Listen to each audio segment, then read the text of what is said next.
Hello everyone, welcome back to the channel. As this year is coming to an end, I've got a really exciting and quick announcement.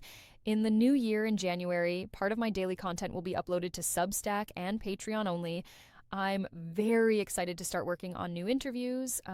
There will be more written content and there will be more ways for my subscribers to engage. There is a subscriber-only chat too. So it will be a lot of fun, and I think it will be a really great way to connect with like-minded people. I will go ahead and include the links to my Substack and Patreon in description box below this video. Make sure that you are subscribed, and I look forward to seeing you on those two platforms. Let's talk about a story that sits right at the center of geopolitics, defense, and global markets. Because what just happened between China and the United States over Taiwan is a lot more significant than it might sound at first glance. China has just announced sanctions against a group of major U.S. defense companies and their senior executives. This includes Boeing, Northrop Grumman, L3Harris, and Anduril Industries. This wasn't just a symbolic slap on the wrist. Beijing is actually freezing any assets that these firms and individuals hold inside China, and Beijing is banning Chinese organizations and individuals from doing business with them. The executives that are named are also barred from entering the country. Now, the question is, why would China do that, right? Well, this is a direct response to the United States threatening China by arming Taiwan. The timing here is very, very deliberate. It is very important. These sanctions come just days after the Trump administration approved a massive arms package for Taiwan. The package is worth more than $10 billion, with a B-10 billion. And if it clears Congress, it would be the largest weapons sale in the history of U.S.-Taiwan relations. We're talking about advanced systems like medium-range missiles. We're talking about drones, HIMARS launchers, self-propelled howitzers, and hundreds of ATACMS missile systems similar to those that the United States sent to Ukraine.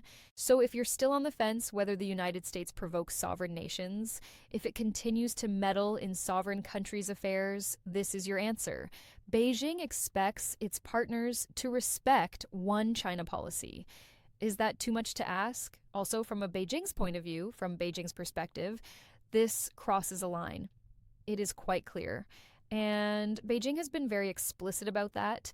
China's foreign ministry repeated a phrase that we've heard many times, but which always carries weight. It continues to say that Taiwan is, quote, the core of China's core interests, and also the first line that cannot be crossed in U.S.-China relations. In other words, on this issue, Beijing is signaling zero tolerance. It is unwilling to compromise. To understand why this matters, you have to remember how central Taiwan is to China's national identity and to China's politics. Beijing views Taiwan as a breakaway province that will eventually come under the control of the People's Republic of China. Taiwan, meanwhile, rejects that claim, and it sees itself as a separate entity while it continues purchasing weapons from the United States and other states. And we also know that there are military instructors and other forms of military support that is stationed on Taiwan itself. The United States doesn't formally recognize Taiwan, by the way, as a sovereign country, but under the Taiwan Relations Act, the United States is obligated to help Taiwan defend itself against China. Of course, officially, the United States recognizes one China policy, but in reality, in practice, its actions don't always align with that. The contradiction has defined U.S.-China tensions for decades. When we discuss trade tensions and U.S.-China geopolitical competition, it is important to contextualize it and keep the Taiwan issue front and center. Arms sales to Taiwan have always been a flashpoint, but the scale of this new package and the political context make it very different. This isn't just routine military support. This is a statement that Washington really wanted to make. But now the question is, was it truly worth it? China's response reflects its very strong stance on the issue. This is about signaling, this is about deterrence, and this is also about precedent. So when the United States claims that China limited exports of rare earth minerals.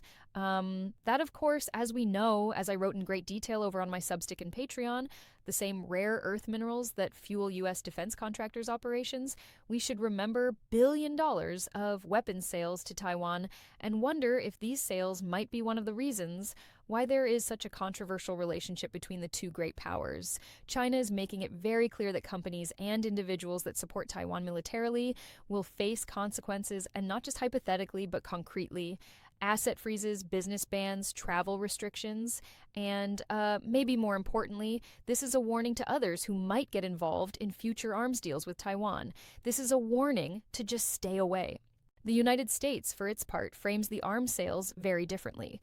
Of course, the State Department, for example, says the package supports U.S. national and economic interests. It helps Taiwan modernize its forces, and it maintains stability and military balance in the region.